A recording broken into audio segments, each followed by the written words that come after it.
சென்னையில் நேற்று இரவு பெய்த கனமழையால் பிரதான சாலைகளில் வெள்ள நீர் தேங்கியுள்ளது. இதனால் சாலைகளில் போக்குவரத்தும் பாதிக்கப்பட்டுள்ளது. இதுகுறித்து நமது செய்தியாளர் சாரதா அளித்த கூடுதல் தகவல்களை இப்போது பார்க்கலாம். சென்னையில் கடந்த 2 வாரங்களாக பெய்து வந்த மழை சற்று ஓய்ந்திருந்தது என்று எதிர்பார்த்த வேளையில் நேற்று மாலை பெய்த கனமழை சென்னை நகரத்தையே ஸ்தம்பிக்க வைத்தது என்றுதான் கூற வேண்டும்.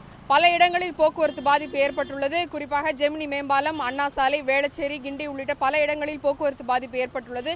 இன்று காலை கூட இந்த தேங்கியிருந்த மழைநீர் வடியாத காரணத்தினால் போக்குவரத்து இன்னும் சீர் செய்யப்படவில்லை என்றுதான் கூற வேண்டும்.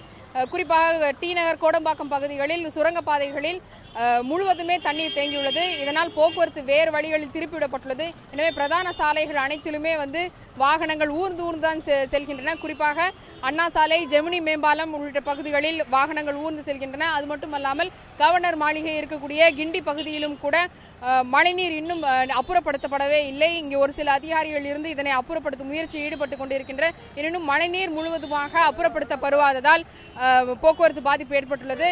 நாம் நின்று கொண்டிருக்கும் இந்த வேளச்சேரி பிரதான சாலையிலும் இரு பக்கங்களிலும் போக்குவரத்து பாதிப்பு ஏற்பட்டுள்ளது. இதனால் மக்களின் இயல்பு வாழ்க்கை மிக கடுமையாகவே பாதிக்கப்பட்டுள்ளது.